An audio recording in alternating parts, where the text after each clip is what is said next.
નમસ્કાર, આપ જોઈ રહ્યા છો ન્યૂઝ 18 ગુજરાતી। હું છું આપની સાથે દીપા શર્મા। પહેલા વાત ગુજરાતમાં ચોમાસાની તારીખ વિશે।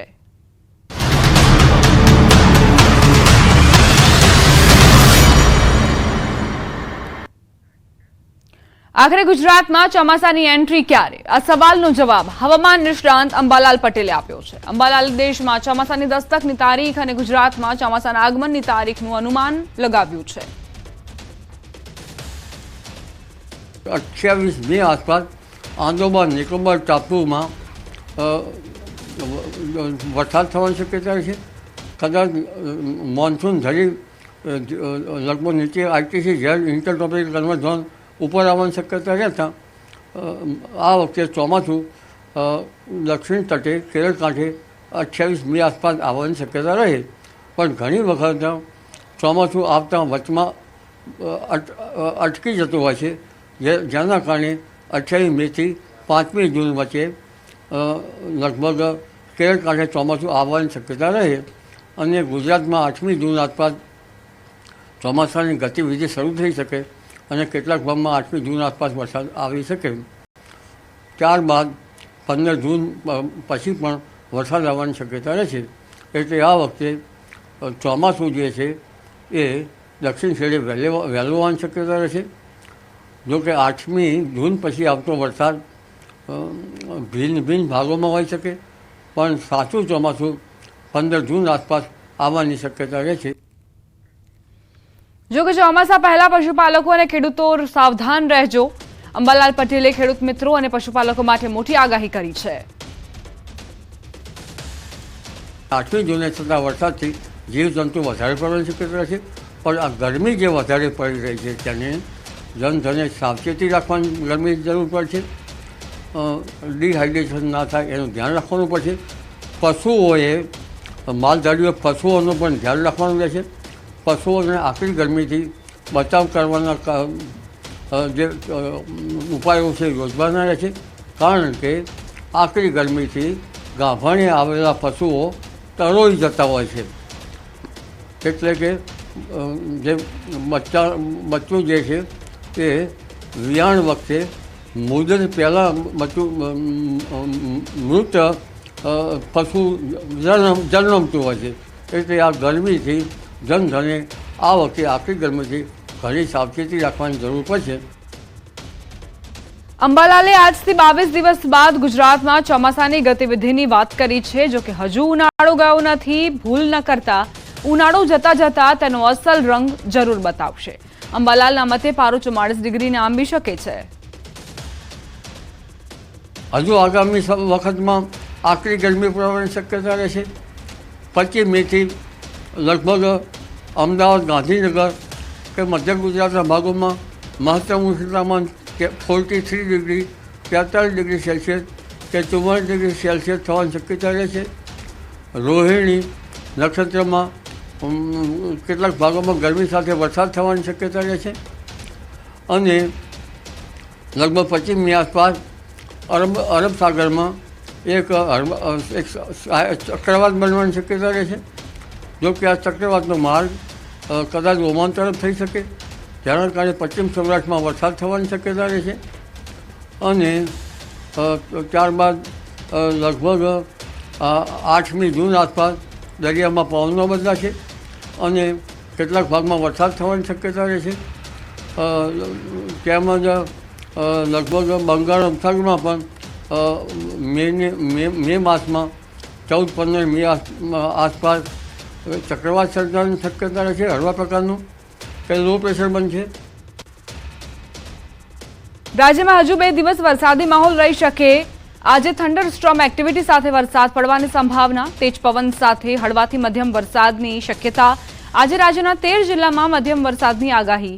આજના દિવસે રાજ્યના પૂર્વ તથા દક્ષિણ ભાગ અને સૌરાષ્ટ્રમાં વરસાદની સંભાવનાઓ છે, જેમાં અરવલ્લી, મહીસાગર, દાહોદ, પંચમહાલ, વડોદરા, છોટાઉદેપુર, ભરૂચ, નર્મદા, સુરત, તાપી, નવસારી, ડાંગ, વલસાડ તથા દમણ અને દાદરાનગર હવેલીનો સમાવેશ થાય છે। ગાજવીજ સાથે વરસાદ વરસી શકે છે। તો 16 અને 17 મેના રોજ ગુજરાત રિજનમાં હળવા વરસાદની શક્યતાઓ છે। જ્યારે આ 2 દિવસ દરમિયાન સૌરાષ્ટ્ર કચ્છમાં વરસાદની શક્યતાઓ નથી। ત્યાં હવામાન સૂકું રહી શકે છે. વળી 3 દિવસ એટલે કે 15 થી 17 મે દરમિયાન તાપમાનમાં 2 થી 4 ડિગ્રી સેલ્સિયસનો વધારો થવાની શક્યતાઓ છે. આ પછી તાપમાનમાં કોઈ મોટા ફેરફારની શક્યતા નથી. અમદાવાદમાં મહત્તમ તાપમાન 38 ડિગ્રી અને ગાંધીનગરમાં પણ 38 ડિગ્રી નોંધાયું હતું.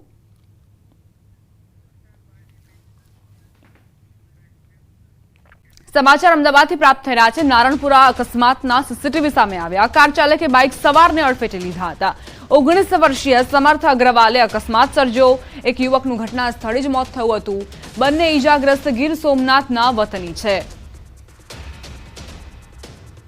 સીસીટીવી ફૂટેજ જુઓ કઈ રીતે પૂરપાટ ઝડપે આ 19 વર્ષીય નબીરો જે કાર હંકારી રહ્યો છે. ક્રેટા કારને અકસ્માત સર્જ્યો હતો, જેમાં 2 બાઇક ચાલકને ઈજા પહોંચી હતી. એક યુવકનું ઘટના સ્થળે મોત થયું હતું. બીજી તરફ 2 ઈજાગ્રસ્ત થયા હતા, જેમને તાત્કાલિક સારવાર માટે ખસેડવામાં આવ્યા હતા. નારણપુરા અકસ્માતના સીસીટીવી ફૂટેજ ખરેખર હચમચાવનારા છે. સંવાદદાતા ઋત્વિજ જોડાઈ ગયા છે વધુ જાણકારી સાથે. ઋત્વિજ, સીસીટીવી ફૂટેજ પણ સામે આવ્યા છે. બીજી તરફ કેવા પ્રકારની કાર્યવાહી કરવામાં આવી છે કાર ચાલક વિરુદ્ધ? વાત કરીએ તો આ સમગ્ર મામલે પોલીસ દ્વારા વધુ તપાસ શરૂ કરવામાં આવી છે. પોલીસ દ્વારા સીસીટીવી ફૂટેજ પણ કબજે કરવામાં આવ્યા છે, જેમાં પણ સ્પષ્ટપણે જોઈ શકાય છે જે કાર ચાલક છે તે આ બંને બાઇક ચાલકને કેવી રીતે અડફેટે લે છે. અને બીજી તરફ બીજા એક વધુ સીસીટીવી સામે આવ્યા છે, જેમાં આજે આરોપી છે તે પોતે કાર લઈને નીકળ્યો હોવાનું જોવા મળી રહ્યું છે. જી આભાર ઋત્વિજ જાણકારી આપવા માટે. તો કાર ચાલકે કઈ રીતે અકસ્માત સર્જ્યો તેના સીસીટીવી ફૂટેજ સામે આવ્યા છે કે નહીં એના અંગેના અમે બધા જ પુરાવા મેળવી લીધા છે. ગાડીની સ્પીડ અંગે પણ અમે FSLમાં આ અંગે રિપોર્ટ કરવાના છીએ. અને આ બધી તપાસના અંતે સમર્થ અગ્રવાલને આજે અમે એરેસ્ટ કર્યા છે. સમર્થ અગ્રવાલ જે છે એ કોલેજમાં અભ્યાસ કરે છે અને એ પોતાની સોસાયટીમાંથી પોતાના નેબરની દીકરીને લઈને કોઈ કામથી નીકળ્યા હતા અને એ રાત્રિના સમયે આ અમીકુંજ 4 રસ્તા પાસે આવ્યા ત્યારે મોટરસાયકલ એમની ગાડી અને મોટરસાયકલ વચ્ચે અકસ્માત સર્જાયો હતો. બેન, આની ધરપકડ થઈ છે કે સરેન્ડર થયો છે? આ સમર્થ અગ્રવાલ ગઈકાલે પણ પોલીસ સ્ટેશનમાં જ રાઉન્ડ અપ હતા, પરંતુ એમના વિરુદ્ધના પાકા પુરાવા મેળવ્યા બાદ જ એરેસ્ટ કરવાની અમારે જરૂર હતી. કારણ કે કેટલીક બાબતોમાં શંકા કુશંકાઓ ઉપજતી હતી કે સમર્થ અગ્રવાલ જ ગાડી ચલાવતો હતો કે નહીં. એના કારણે અમે સીસીટીવી ફૂટેજ કાલે આખો દિવસ તપાસના ભાગરૂપે ચેક કર્યા છે. અને સમર્થ અગ્રવાલ એ એક્સિડન્ટ કર્યા પછી પોલીસ સ્ટેશનમાં એના વાલી વારસ સાથે હાજર થયેલ હતા. ટ્રાફિક વિભાગ દ્વારા કેટલા સીસીટીવી ચેક કરાવે અને આખો દિવસ શું કામગીરી કરવામાં આવે? ટ્રાફિક વિભાગ દ્વારા પહેલાં તો જે જગ્યા હતી એ જગ્યાની આજુબાજુમાં દુકાનો, કોઈ શોરૂમ કે જે કાંઈના સીસીટીવી ફૂટેજ મળ્યા એ ચેક કર્યા. ત્યારબાદ જે ગવર્મેન્ટ તરફથી અથવા તો અમદાવાદ સિટી તરફથી સ્માર્ટ સિટીના કેમેરા, કોર્પોરેશન તરફના કેમેરા, નિર્ભયાના કેમેરા, એ તમામ કેમેરા ચેક કર્યા. કંટ્રોલ રૂમમાં આવીને પણ એ કેમેરા ચેક કર્યા. ઘણી બધી કાલે કેમેરા વિડીયો ફૂટેજ ચેક કરવામાં આવી હતી અને એ વિડીયો ફૂટેજ ચેક કરી તપાસી અને ત્યારબાદ આજે સવારે સમર્થ અગ્રવાલની ધરપકડ કરવામાં દારૂ પીધો હતો કે નહીં એનો અમે ગઈકાલે આલ્કોહોલ ટેસ્ટ પણ કરાવ્યો છે. દેખીતી રીતે તો જણાતું નહોતું, છતાં અમે આલ્કોહોલ ટેસ્ટ પણ કરાવી લીધેલ છે ગઈકાલે. એટલે આલ્કોહોલ ટેસ્ટમાં જે આવશે પરિણામ એના પછી પણ અમે આલ્કોહોલ ટેસ્ટ પોઝિટિવ હશે તો એ પ્રમાણેની કલમ અને નેગેટિવ હશે તો કલમ દાખલ કરવાની રહેશે. દેખીતી રીતે તો સમર્થ અગ્રવાલ જે રાત્રિના એક્સિડન્ટ થયો હતો એના પછી પણ તરત જ એના પેરેન્ટ્સ સાથે જ પોલીસ સ્ટેશનમાં આવી ગયેલ હતા. એટલે દેખીતી રીતે તો જણાતું નહોતું, છતાં પણ અમે આલ્કોહોલનો ટેસ્ટ તો કરાવેલો. એવો કયો પુરાવો મહત્વનો કે જેમાં એ વસ્તુ સાબિત થઈ કે સમર્થ જ ગાડી ચલાવતો હતો અકસ્માત સમયે? સમર્થ અગ્રવાલ જ્યારે એની સોસાયટીમાંથી બહાર નીકળ્યા ત્યારે સોસાયટીના જે કેમેરા છે એમાં એ ગાડીમાં પોતે ડ્રાઈવર સીટમાં બેસે છે એ પણ અમે જોયું છે વિડીયો ફૂટેજમાં. અને બીજું, એ જ્યારે ગાડી ચલાવતો હતો ત્યારે સ્નેપચેટ દ્વારા જે એની નેબરની દીકરી હતી એણે કોઈ બીજા મિત્રોને વિડીયો શેર કર્યો તો એમાં પણ સમર્થ અગ્રવાલનો જે સ્ટિયરિંગ ઉપર હાથ અને લકી પહેરેલ હતું એ પણ અમે કાલે ચેક કરી અને નક્કી કર્યું કે સમર્થ અગ્રવાલ જ ગાડી ચલાવતો હતો.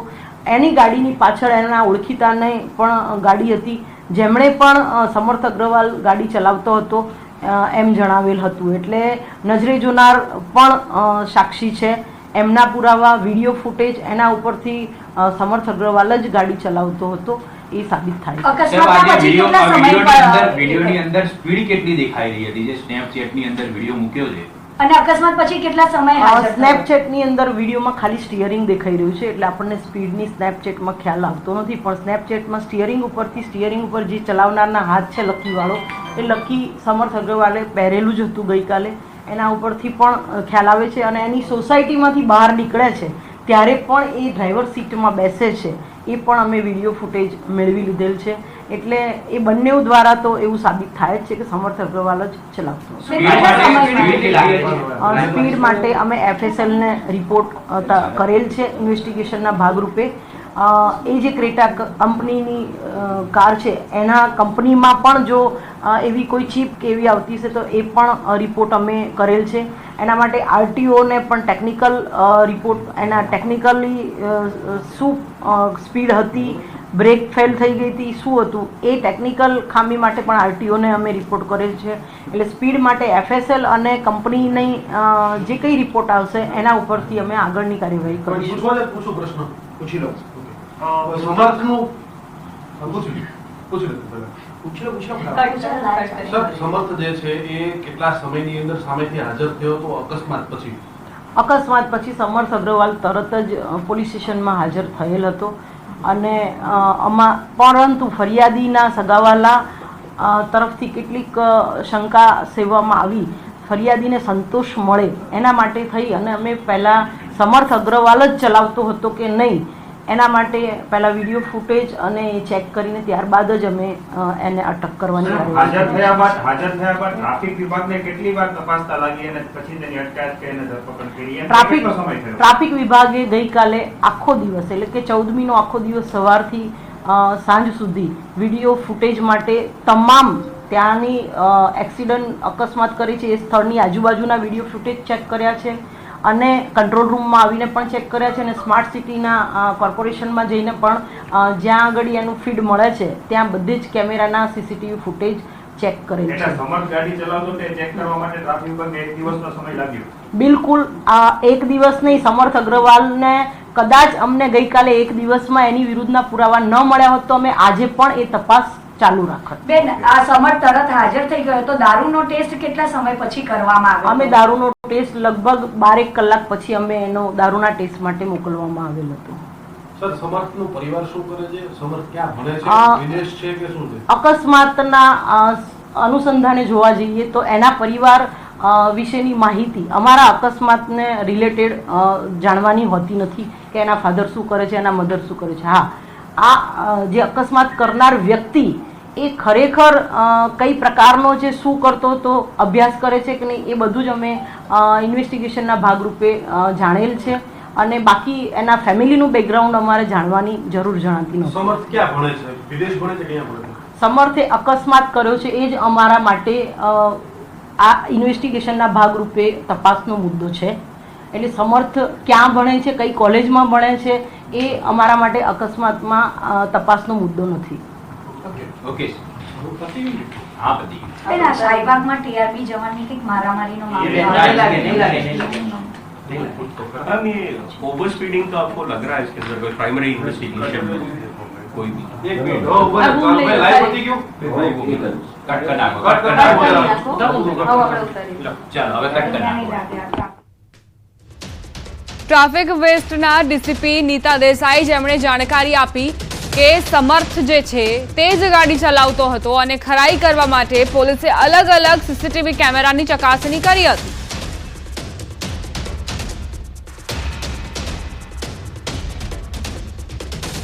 સમાચારોમાં આગળ વધીએ. દ્વારકામાં બેફામ રફતારનો આતંક યથાવત. CCTVમાં કેદ થયો છે. પૂરપાટ દોડતા ટેન્કરે બાઇક ચાલકને કચડ્યો. દ્વારકા પોરબંદર નેશનલ હાઈવેની આ ઘટના અકસ્માતમાં બાઇક ચાલકનું સ્થળ પર જ મોત નીપજ્યું. બાઇક ચાલક ભાણ ખોખરી ગામના ધીરજ મેસવાણીયાનું મૃત્યુ થયું છે. કઈ રીતે ઝડપની મજા બાઇક ચાલક એક નિર્દોષ નાગરિક માટે સજા બની તેના CCTV ફૂટેજ પણ સામે આવ્યા છે. સંવાદદાતા મુકુંદ જોડાઈ ગયા છે વધુ જાણકારી સાથે. મુકુંદ, કઈ રીતે અકસ્માત સર્જાયો? જી વાત કરવામાં આવે તો Dwarka Porbandar national highway road પર અકસ્માતની એક ઘટના સામે આવી હતી, જેમાં એક આધેડ છે તેનું ઘટના સ્થળે જ મૃત્યુ નીપજ્યું હતું. નેશનલ હાઈવે પર પૂર ઝડપે પસાર થઈ રહેલ ટેન્કરના ચાલકે બાઇક ચાલકને અડફેટે લેતા બાઇક ચાલકનું મૃત્યુ નીપજ્યું હતું. આ બનાવ Dwarka Porbandar national highway road પર ભોગાત ગામ આવેલું છે ત્યાં બન્યો હતો અને આ અકસ્માતના સીસીટીવી પણ સામે આવ્યા હતા. ત્યારે ભાણખોખરી ગામના જે ધીરજ મેસવાણીયા નામના આધેડનું મૃત્યુ નીપજ્યું છે. ત્યારે વાત કરીએ તો આ સમગ્ર બનાવ અંગે પોલીસે તપાસ હાથ ધરી છે. ટેન્કર ચાલક ફરાર થઈ જતા પોલીસે ફરિયાદ નોંધી અને તપાસ હાથ ધરી છે. જી આભાર મુકુંદ જાણકારી આપવા માટે. વડોદરામાં જાહેરમાં મારામારી કરનાર સામે કાર્યવાહી. પોલીસે અસામાજિક તત્વોને કાયદાનું ભાન કરાવ્યું. જાહેરમાં બબાલ કરનાર અભિષેક ઉર્ફે બિટ્ટુ, અજયગીરી અને પંકજગીરીની પોલીસે ધરપકડ કરી. ગોરવાના ભારતનગર સોસાયટીમાં બાંકડા પર બેઠેલા યુવકો સાથે મારામારી કરી હતી. સમગ્ર ઘટનાના સીસીટીવી પણ સામે આવ્યા હતા. તીક્ષ્ણ હથિયાર સાથે દહેશતનો માહોલ સર્જનાર તત્વોને પોલીસે કાયદાનો પાઠ ભણાવ્યો. ગોરવા પોલીસે કાન પકડાવી વિડીયો બનાવી માફી મંગાવી. અમદાવાદના વસ્ત્રાપુર પોલીસ સ્ટેશન વિસ્તારમાં દુકાનદાર પર કર્મચારી અને તેના પરિજનોએ હુમલો કર્યો. દુકાનદારે કર્મચારીને પગારના રૂપિયા 3000 ન આપતા ઝઘડો થયો હતો અને દુકાનદારે બોણી ન થઈ હોવાથી આવતીકાલે આપવાનો વાયદો કર્યો હતો. દરજીકામ શીખવા આવેલા યુવકે પરિજનો સાથે આવીને દુકાનદાર પર હુમલો કર્યો. સમગ્ર ઘટનાના સીસીટીવી ફૂટેજ વાયરલ થયા.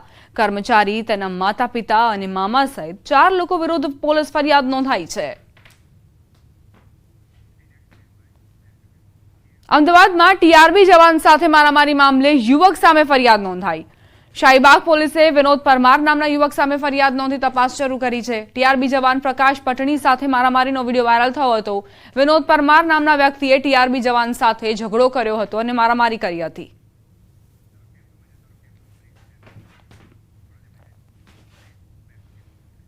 રોકાઈશું એક બ્રેક માટે. આપ જોતા રહો ન્યૂઝ 18 ગુજરાતી.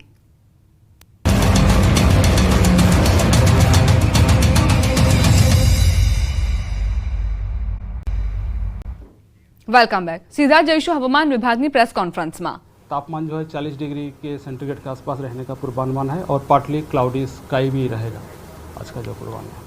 डिस्कम्फर्ट कब तक रहेगा? अभी अगले तो टेम्परेचर बढ़ रहा है 2 से 4 डिग्री सेंटीग्रेड. अभी तो डिस्कम्फर्ट थोड़ा रहेगा, मॉइस्चर भी है. इसका टेम्परेचर कितना राइज होगा? 2 से 4 डिग्री सेंटीग्रेड टेम्परेचर बढ़ेगा अगले 3 दिन तक. उसके आगे कोई बड़ा बदलाव नहीं है. और जो बारिश की संभावना जो अभी है वो कौन से सिस्टम है? अभी एक साउथ गुजरात में आपार या साइक्लोनिक सर्कुलेशन परसिस्ट कर रहा है 5.8 किलोमीटर अबव मीन सी लेवल और इसके कारण दक्षिण गुजरात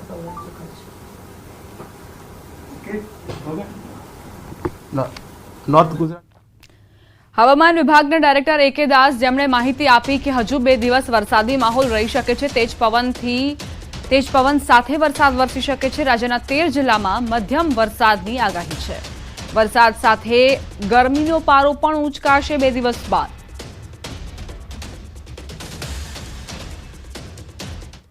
હવે આગળ વાત મિનરલ વોટરના નામે ઝેરની.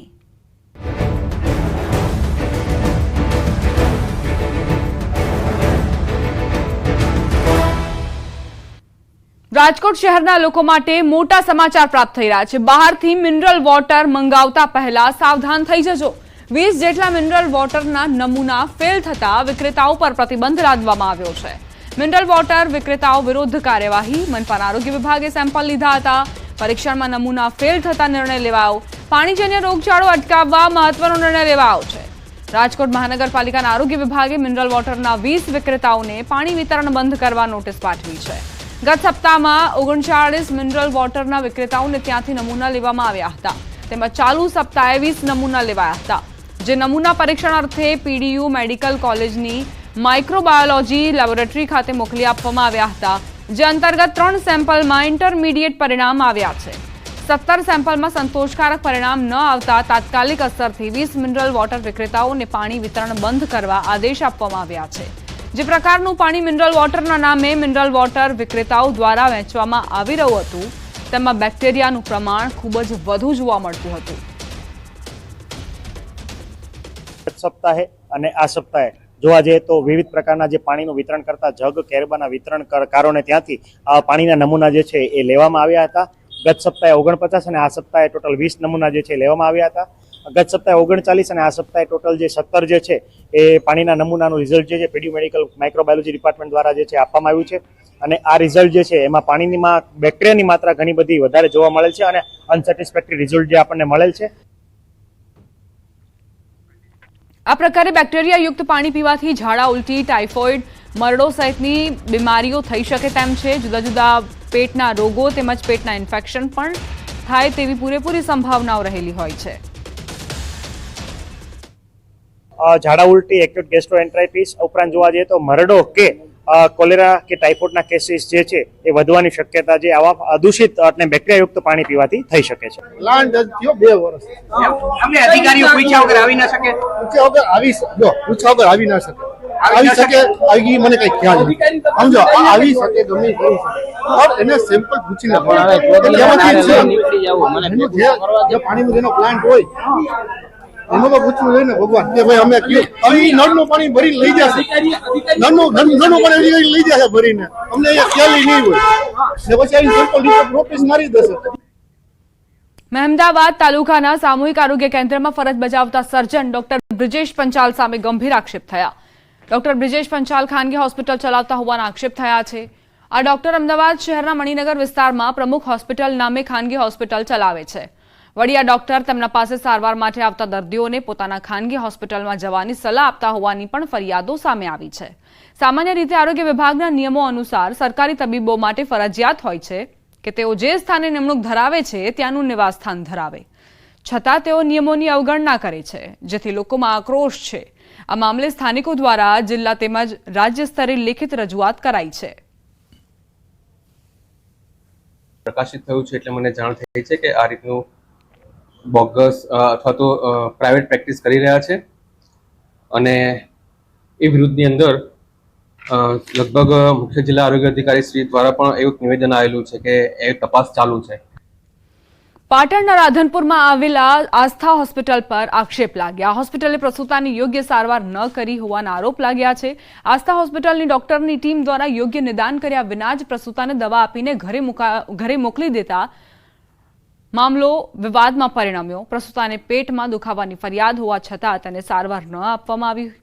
વડી હોસ્પિટલના સ્ટાફ ગેરવર્તણૂક કરતા હોવાનો પણ આરોપ લગાવાયો. પ્રસૂતાએ આરોપ મૂક્યો કે યોગ્ય રીતે સારવાર ન આપતા તેના ગર્ભમાં રહેલા બાળકનું મોત થયું, જેથી મહિલાએ હોસ્પિટલ સામે ફરિયાદ દાખલ કરાવી છે.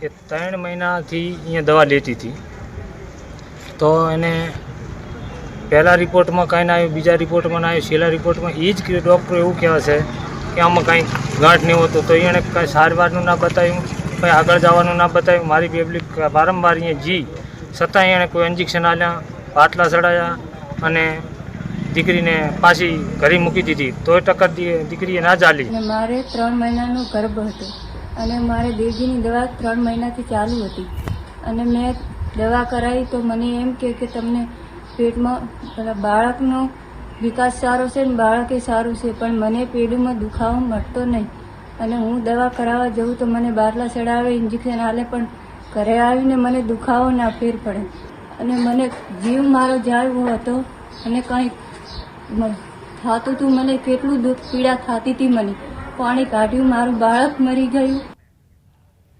મહત્વપૂર્ણ સમાચાર પ્રાપ્ત થઈ રહ્યા છે. કેન્દ્રીય મંત્રીઓ ગુજરાત પ્રવાસે આવશે. રક્ષામંત્રી રાજનાથસિંહ આવતીકાલે ગુજરાત આવશે. ભુજ ખાતે એરફોર્સ સ્ટેશનની મુલાકાત લેશે. અમિત શાહ 17 અને 18 મેના રોજ ગુજરાત આવશે. 17 મેના રોજ અમદાવાદ ખાતે આવશે. 18 મેના 2000 કરોડના વિકાસ કામોનું ઉદ્ઘાટન કરશે. મનસુખ માંડવિયા પણ 2 દિવસ ગુજરાત પ્રવાસે આવવાના છે. 17 અને 18 મેના રોજ કાર્યક્રમ યોજાવાના છે. રાજકોટ જૂનાગઢની મુલાકાત તેઓ લેશે. સંસદીય ક્ષેત્રમાં કાર્યક્રમમાં હાજરી આપવાના છે. સેવા સેતુ કાર્યક્રમના લાભાર્થી સાથે સંવાદ કરશે. જૂનાગઢમાં આયોજન મંડળની બેઠકમાં ઉપસ્થિત રહેશે. 18 મે સંસદીય ક્ષેત્રના લોકોના પ્રશ્નો પણ સાંભળશે. પ્રધાનમંત્રી નરેન્દ્ર મોદીએ દિલ્હીમાં મત્સ્યોદ્યોગ ક્ષેત્ર અંગે બેઠક કરી. ઊંડા સમુદ્રમાં માછીમારી અને સી ફૂડ નિકાસ પર ધ્યાન કેન્દ્રિત કરીને આ ક્ષેત્રની પ્રગતિ અને ભાવિ યોજનાઓની સમીક્ષા કરવા માટે એક બેઠકની અધ્યક્ષતા કરી છે.